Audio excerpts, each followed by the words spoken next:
They brought it back. It looks like The unibody. cool. Yeah. This is the all-new, It's a notch. They did bring the notch into it. and it comes in two sizes, a 16-inch model, and for the first time, a compact yet immensely powerful 14-inch model. Shares the same remarkable features and capabilities. Wow, what a big Apple event. This is, I think, the most anticipated, but also the biggest Apple event that Apple has had in ages. And I said Apple a lot, good Lord. But yes, this is the event that had the highly rumored upgraded M1 chips with the new MacBooks. It's insane, it's incredible. But let's do a quick rundown of the event. I'm sure you guys may have watched it, but if not, I got you. So Apple, as they always do, they ease us into it. They started with Apple Music, and pretty much starting off, they brought in the AirPods 3, which is the new next-gen AirPods, which is awesome. You know, it's dope. It has like pretty cool technology, I think. But if I'm being honest, like, I think the MacBook Pro definitely undermined the AirPods 3, which kind of sucks, you know, because I'm sure it's great. But I think what people really cared about, which even what I care about now, is the new MacBook Pros. So quick rundown of the specs, I'll show them right here. So it looks like it has new 6-hour battery life, new design, which looks amazing. It looks pretty cool. No more, you know, long bean sprout looking things. But AirPods 3 are in. Dope. Let's move on to the more exciting things. So Apple today, they released two new M1 chips, the M1 Pro and the M1 Max. Honestly, when I was watching this, I just couldn't help but laugh because it literally sounds exactly like their iPhone lineup, like the iPhone Pro and the iPhone Pro Max. Honestly, it's a little bit ridiculous, but it's okay. It's Apple, like they can do it. I think they didn't really want to announce it as an M1X for some reason. I think the M1X sounds a lot better, but this is definitely Apple branded. It's to, you know, keep that design language unified. So quick rundown of the specs. There's the 10-core CPU, and then at the same time there is the 16-core GPU one, there's the 24-core GPU one, and the 32-core GPU one, which is insane that Apple officially made their own even discrete GPU. Something to note here that I am actually realizing after the fact, but Apple's officially now kicking away both Intel and AMD.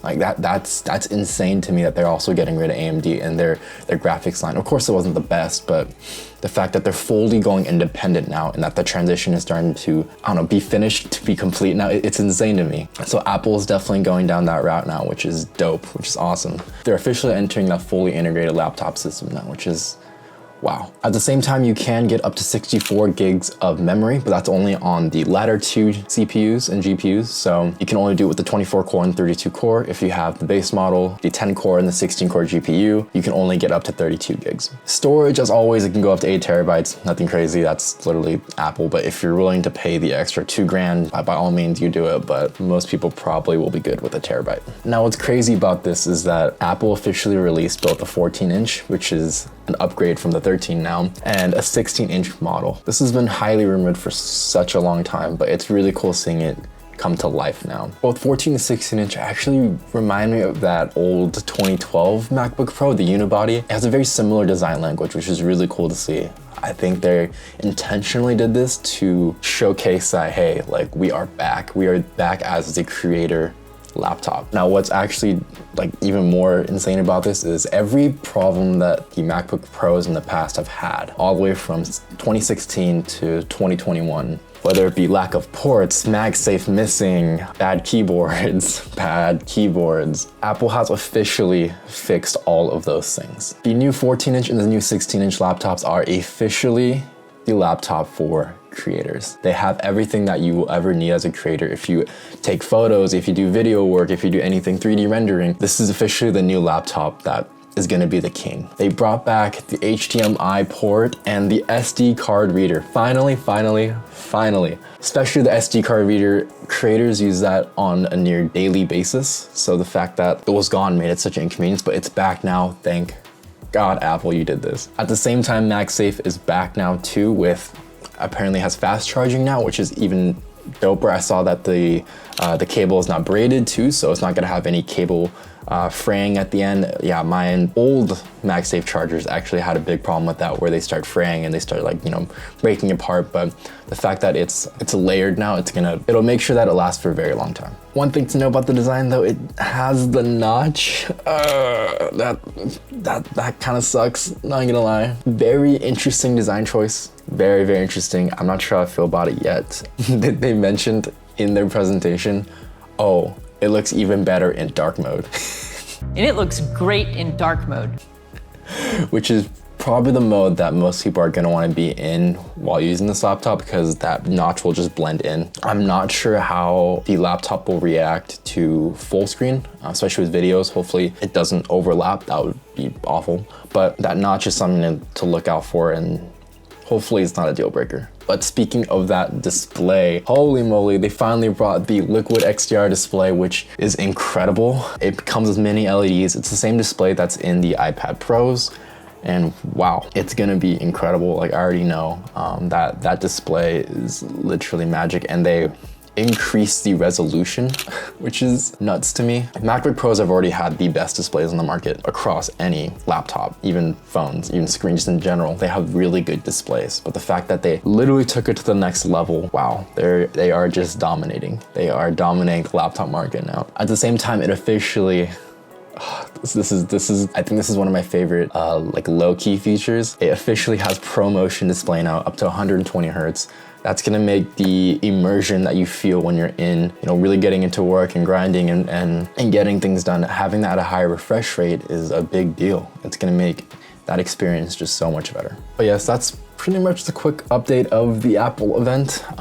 That's all the specs, everything that's happening right now. It was a shorter event. It ended quicker than I remembered, even the last event ending. But wow, this event, even though it was short, I think it was the most exciting event that we've had in a very long time from Apple. I have officially ordered mine, actually. I actually spec'd mine out to the highest. I ended up going with the 14-inch model, going with the terabyte of storage, getting the top of the line CPU, and then getting 64 gigs of RAM. You might be asking, holy crap, Tim, you spec that out. Short explanation why, I'm gonna dive deeper into this in another video, but this laptop right here, this is the 16-inch MacBook Pro from 2019. It has the Intel i7, it's the base model. It only came with 16 gigs of RAM. And for most people, I think it's fine. Honestly, it's good. I found that I was reaching that limit almost on like a daily basis, whether it be for creative work or just having a ton of Chrome tabs open, it was tough. And one of the biggest drawbacks of Macs is that you can't upgrade in the future, sadly. What you get is what you get. So I wanted to make sure that my laptop is future-proofed, because this one sadly wasn't.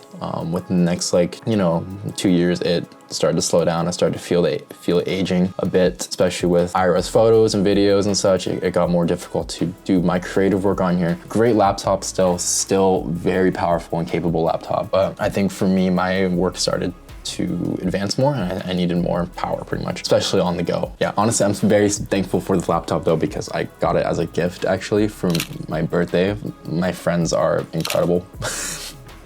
Yeah, they all pitched in and got me this laptop. I cherish this thing, but I'm definitely ready for an upgrade. I went with the 14-inch model because I don't need a big like, this thing is pretty heavy.